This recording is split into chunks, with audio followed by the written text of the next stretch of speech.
मंजिलों पर हौसले से, हिम्मत और कुर्बानी से पहुंचा जाता है, पेट्रोल से नहीं। मतलब अजीब बात है शान जी। वैसे तो आपकी फिल्में भी ऐसी होती है ना कि आपकी फिल्में देखने के लिए भी बड़ा हौसला चाहिए, बड़ी हिम्मत चाहिए, और इंसान के पास दिमाग तो बिल्कुल भी नहीं होना चाहिए, तभी जाके आपकी फिल्में जो है ना कोई देख सकता है।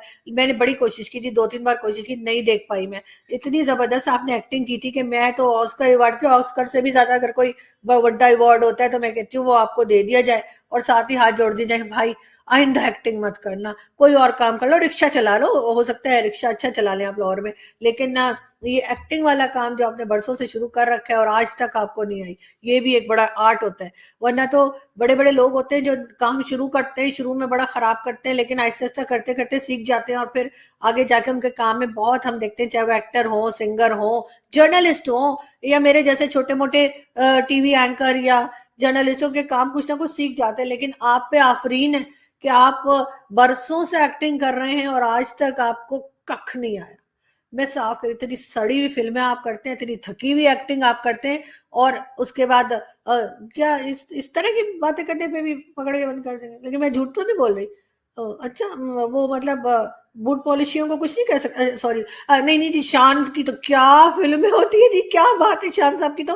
आप लोग जरूर देखिएगा उनकी फिल्में, और बल्कि पहले उन लोगों को दिखा लीजिएगा जिनके साथ आपकी दुश्मनी हो ना, और आप उनका कुछ बिगाड़ नहीं पा रहे हो, आपके यार क्या करूं, मैं तो इसका सर भी नहीं फाड़ सक रहा, ये बंदा मुझे इतना बुरा लगता है, आप उसका कुछ नहीं कर सक रहे, बेफिक्र हो जाइए। चांद साहब की फिल्में उनको सजेस्ट कीजिए, इससे बढ़ के आप कोई बदला ले नहीं पाएंगे कि उनको इनकी फिल्में देखनी पड़ जाए, और उसके बाद कमरा बंद कर दिएगा कि पूरी पिक्चर देखने के बाद ही बाहर निकले, और जब पूरी पिक्चर देख लेंगे उसके बाद आप लोग मुझे दुआएं देंगे कि वाह जी क्या तरकीब बताई थी। खैर, हम आगे बढ़ते हैं, और आगे जी हमारे पास न्यूज ये है कि ये तो खैर आसमा शिराजी, सॉरी, आसमा जहांगीर साहबा की पिक्चर है, जिसमें लिखा हुआ है कि जिस दिन जर्नलों की करप्शन सामने आ गई, सियासतदान फरिश्ते नजर आएंगे।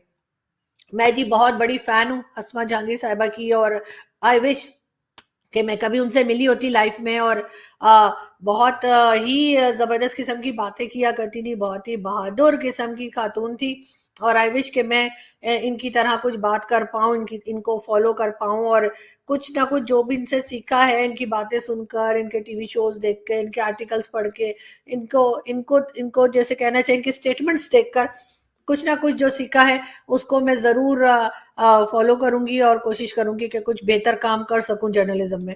साथ साथ हम ये भी बता दें कि जी ये सेनेटर फैसल जावेद साहब है। सेनेटर फैसल जावेद साहब का कहना है कि खातून अव्वल बुशरा बीबी माँ के बराबर है। बिल्कुल जी, माँ के बराबर हैं, आप उनके बेटे के बराबर हैं, और आपकी इत्तला के लिए उनका अपना खुद का बेटा जो है, वो मूसा, वो 2 दिन पहले शराब पीते हुए पकड़ा गया है, और उसके साथ बॉटल्स भी निकली हैं, दोस्त भी पकड़े गए हैं। तो आप भी उनके बेटे जैसे अपने आप को बता रहे हैं, तो मेरा ख्याल है फैसल, आप समझदार हैं यार, आप तो मेरे दोस्त भी हैं, तो आप तो, मैं नहीं चाहूंगी कि आप भी कभी इस तरह से फड़े जाएं, तो थोड़ी एहतियात कियागा। अच्छा, मतलब पिए लेकिन पकड़ा ना जाए कम से कम पाकिस्तान में, वरना बड़ी शर्मिंदगी होती है। खैर, हम आगे बढ़ते हैं, और ये मेरे ख्याल है लालू प्रसाद साहब है, और इंडियन पॉलिटिशियन है, और इनको 5 साल की जेल हुई है, और जेल में रोटियां तोड़ रहे हैं। तो खैर, इस पे हम अपने दोस्तों से कहेंगे कि भाई हमें थोड़ा सा बताइए कि ये सब क्या हो रहा है। वैसे बड़े मशहूर हैं लालू प्रसाद जी, पाकिस्तान में बड़े फेमस यहाँ पे हैं, और लोग इनको बड़ा अच्छे से जानते हैं, और राबड़ी देवी और इस किस्म की, मेरे ख्याल ऐसा कुछ नाम है इनकी वाइफ का भी। तो लेकिन ये कि खैर, अब क्या कहा जा सकता है कि अगर इंडिया में इस तरह भी होता है कि जी जेल हो जाती है पॉलिटिशियन को अगर कोई गलत काम किया, लेकिन खैर हमारे यहाँ भी हो जाती है, लेकिन फिर हमारे यहाँ निकल भी जाते हैं, और उसके बाद हमारे यहाँ तो अपनी मर्जी के फैसले भी आ जाते हैं। साथ साथ हम बात करेंगे मुराद सईद साहब की।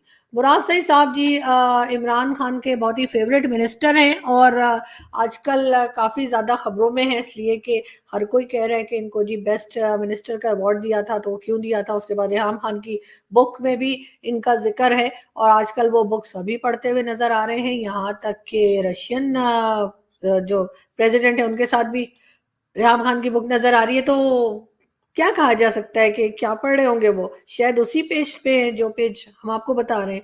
खैर, हम यहाँ से एक देखते हैं वीडियो और फिर बात करते हैं। मैं आपको बताना चाहता हूं, इतने सारे युवाओं को बताना चाहता हूं कि आप एक बार भारतीय जनता पार्टी की सरकार बना दो। 12वीं पास कर जो भी इंटर में एडमिशन लेगा उसको, और हमें एक बार फिर इन हिंदुत्ववादियों को बाहर निकालना है। और एक बार फिर ये क्या कह रहे थे राहुल गांधी? हिंदुत्व को बाहर निकालना है, किसको बाहर निकालना है, ये मुझे बिल्कुल समझ नहीं आई। लेकिन फिर भी ये वीडियो मैंने लगा दी गई, शायद आप में से कोई मुझे गाइड कर पाए कि आखिर वो क्या बताना चाह रहे हैं। की अब मैं चन्नी जी के बारे में बताता हूं। अमरिंदर सिंह जी थे चीफ मिनिस्टर। मैंने उनसे कहा, अमरिंदर सिंह जी, आप पंजाब के चीफ मिनिस्टर हैं, मैं कांग्रेस पार्टी का नेता हूं, मैं चाहता हूं और पूरी कांग्रेस पार्टी चाहती है कि पंजाब के गरीब लोगों के लिए बिजली का बिल माफ कर दिया जाए।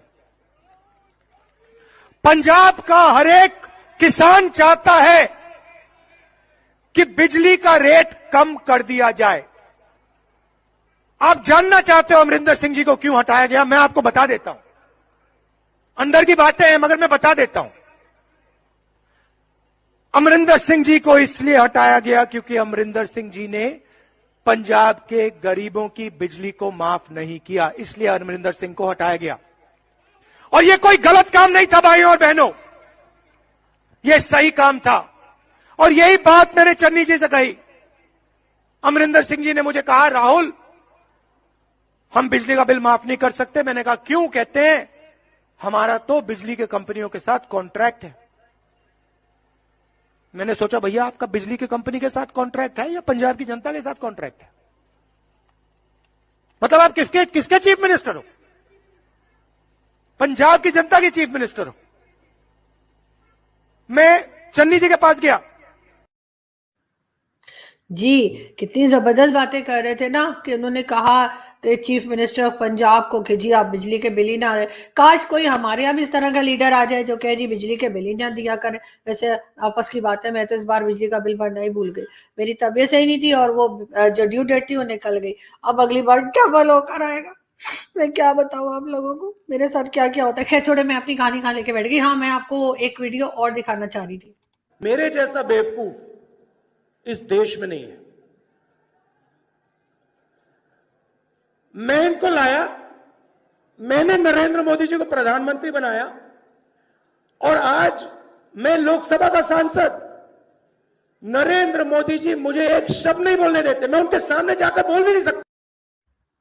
जी, तो राहुल गांधी जी कह रहे थे कि नरेंद्र मोदी जी को उन्होंने प्राइम मिनिस्टर बनाया है और वो अपने आप को बेवकूफ भी कह रहे थे।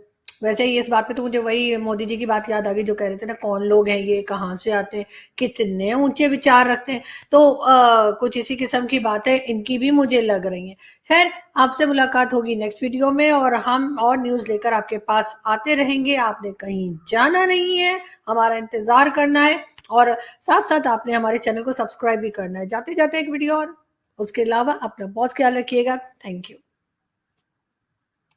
आवाम सो रही है और महंगाई हो रही है। मुन्ना रो रहा है, दूध महंगा हो रहा है और मुन्ने का अब्बा नफसियाती हो रहा है और मुन्ने की अम्मा महके चली है, वो और ज्यादा नफसियाती हो गया। ये सब कुछ तब्दीली में हो रहा है। ये वतन हमारा है, समझ में नहीं आ रहा है।